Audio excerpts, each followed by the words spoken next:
Hello friends, അപ്പലീസ് കിച്ചന്റെ പുതിയ വീഡിയോയിലേക്ക് എല്ലാവർക്കും സ്വാഗതം. അപ്പൊ ഞാനിന്ന് ചെയ്യാൻ പോകുന്നത് നമ്മളെ വീട്ടില് എങ്ങനെയാ ഗോബി മഞ്ചൂരിയൻ ഉണ്ടാക്കാന്ന്, അതായത് ഹോട്ടൽ സ്റ്റൈലൊന്നും അല്ലാണ്ട് നമ്മളേതായ സ്റ്റൈലിൽ നമ്മൾ എങ്ങനെയാ ഗോബി മഞ്ചൂരിയൻ ഉണ്ടാക്കാൻ നോക്കുക. വീട്ടിലുള്ള സാധനങ്ങളെല്ലാം വെച്ച് തന്നെ നമ്മൾ ഇപ്പം ഗോബി മഞ്ചൂരിയൻ ഉണ്ടാക്കുന്നത്. അതിന് വേണ്ടിയിട്ട് ഒരു കോളിഫ്ലവർ വാങ്ങിയിട്ടുണ്ടായിരുന്നു. അത് നല്ലോണം ക്ലീൻ ചെയ്തിട്ട് മഞ്ഞൾപ്പൊടിയും ഉപ്പും മഞ്ഞളും എല്ലാം ഇട്ടിട്ട് വേവിച്ചെടുത്തിട്ടുണ്ട്. എന്നിട്ട് അതിൻ്റെ അകത്ത് മഞ്ഞൾപ്പൊടി, മുളക് പൊടി, ഉപ്പ്, കോൺഫ്ലവർ ഇതെല്ലാം ഇട്ടിട്ട് നല്ലോണം മിക്സ് ആക്കിയിട്ട് അരമണിക്കൂർ വെച്ചിട്ടുണ്ട്. പിന്നെ നല്ല ചൂടുള്ള എണ്ണയിലേക്ക് പാൻ വെച്ചിട്ട് ചൂടുള്ള എണ്ണയിലേക്ക് നമ്മൾ ഇത് ഇട്ടിട്ട് നല്ലോണം പൊരിച്ചെടുക്കുന്നുണ്ട്. അപ്പോൾ അതിനുശേഷം നമ്മൾ എന്താ ചെയ്യേണ്ടതെന്ന് വെച്ചാൽ നല്ലോണം ക്യൂബായിട്ട് കട്ട് ചെയ്ത ഉള്ളി നമ്മൾ ഇതിൻ്റെ അകത്തേക്ക് ഇട്ടു. ഈ എണ്ണയിൽ തന്നെ ഇട്ട് കൊടുക്കുന്നത്. പൊരിച്ച് വെച്ച എണ്ണയിൽ തന്നെ നമ്മൾ ഈ ഒരു ഉള്ളി ഇട്ടിട്ട് നല്ലോണം വാട്ടിയെടുക്കുന്നുണ്ട്. അതിൻ്റെ കൂടെ പച്ചമുളകും ഉപ്പും ഇട്ടിട്ടാണ് വാട്ടിയെടുക്കുന്നത്.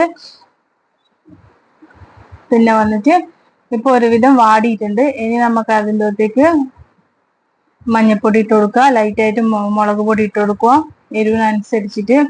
പിന്നെ വന്ന് ചിക്കൻ്റെ മസാല ഇട്ട് കൊടുക്കുന്നുണ്ട്, കുറച്ച് മസാല ഇട്ട് കൊടുക്കുന്നുണ്ട്. അപ്പൊ അതെല്ലാം നല്ലോണം ഒന്നും കൂടി മിക്സ് ആക്കി എടുക്കുന്നുണ്ട്. പിന്നെ എപ്പോഴും പറയുന്ന പോലെ തന്നെ എൻ്റെ ചാനൽ ഇതുവരെ സബ്സ്ക്രൈബ് ചെയ്യാത്തത് സബ്സ്ക്രൈബ് ചെയ്ത് കാണാം. പിന്നെ അതിൻ്റെ അകത്തേക്ക് കുറച്ച് ഓയിലും കൂടെ ഒഴിച്ചു കൊടുത്തിട്ടുണ്ട്. കാരണം ഉള്ളി കുറച്ച് ഓയിൽ ഇട്ടാലും നല്ലോണം വേഗത്തിൽ വാടി കിട്ടുള്ളൂ.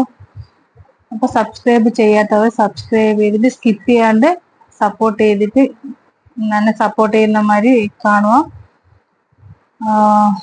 പിന്നെ നമ്മളിത് നല്ലോണം വെന്ത് കിട്ടിയതിന് ശേഷം അതിൻ്റെ അകത്ത് ഞാൻ കുറച്ച് കോൺഫ്ലവർ ഒരു 2 സ്പൂണിനടുത്ത് കുറച്ച് വെള്ളത്തിൽ കോൺഫ്ലവർ കലക്കി വെക്കുന്നുണ്ട്. നമുക്ക് അത് കുറച്ച് തിക്കായിട്ട് കിട്ടും, അതിന് വേണ്ടിയിട്ടാണ് ഒഴിച്ചു കൊടുത്തത്.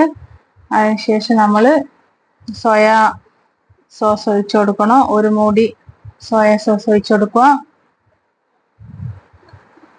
പിന്നെ വന്നിട്ട് ടൊമാറ്റോ സോസ് ഒഴിച്ചു കൊടുക്കുന്നുണ്ട്.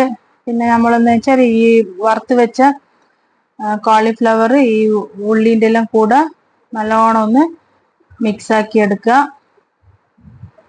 നല്ലോണം മിക്സ് ആക്കി എടുക്കുക. ഗ്രേവി ആയിട്ടാണ് നമ്മൾ എടുക്കുന്നത്. ചപ്പാത്തിൻ്റെ എല്ലാം കൂടെ കഴിക്കേണ്ടിയിട്ട് ഗ്രേവി ആയിട്ടാണ് ഗോബി മഞ്ചൂരിയൻ ചെയ്യുന്നത്. കുറച്ചൊരു ഗ്രേവി ടൈപ്പിലാണ് ചെയ്തുകൊണ്ടിരിക്കുന്നത്.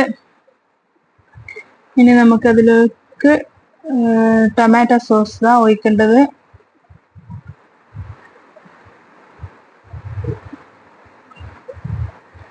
പിന്നെ കറിവേപ്പില ഇട്ട് കൊടുക്കുന്നുണ്ട്. ലാസ്റ്റ് ഒഴിച്ചു കൊടുക്കും. ടൊമാറ്റോ സോസ് കുറച്ച് ലാസ്റ്റോട്ട് ഒഴിച്ചു കൊടുക്കുക. പിന്നെ അതിൻ്റെ പേരെന്നോട് മറന്നു കേട്ടോ, ഒരു ലീഫാണ്. പിന്നെ ടൊമാറ്റോ സോസ് ഒഴിച്ചു കൊടുക്കുന്നുണ്ട്. അപ്പോൾ ഇത് അടിപൊളിയായിട്ടുള്ള ഗോബി മഞ്ചൂരിയൻ റെഡി ആയിട്ടുണ്ട്. സൂപ്പർ ആയിട്ടുണ്ട്. നല്ല തിക്കായിട്ട് നല്ല ചപ്പാത്തിൻ്റെ കൂടെയും പൊറോട്ടൻ്റെ കൂടെയെല്ലാം കഴിക്കാൻ പാകത്തില്ല. ഹോട്ടലിലെല്ലാം ഉണ്ടാക്കുന്ന മാതിരി തന്നെ ഉണ്ട് കാണാൻ. ടേസ്റ്റും അതുപോലെ തന്നെയാണ്. പക്ഷെ നമ്മൾ വേറെ ഒരു മസാലകളും ഗോബി മഞ്ചൂരിയൻ മസാല എല്ലാം ഇപ്പം കടയിൽ കിട്ടാനുണ്ട്, വാങ്ങിയിട്ടില്ല. അപ്പോൾ ഇഷ്ടമായിട്ടുണ്ട്.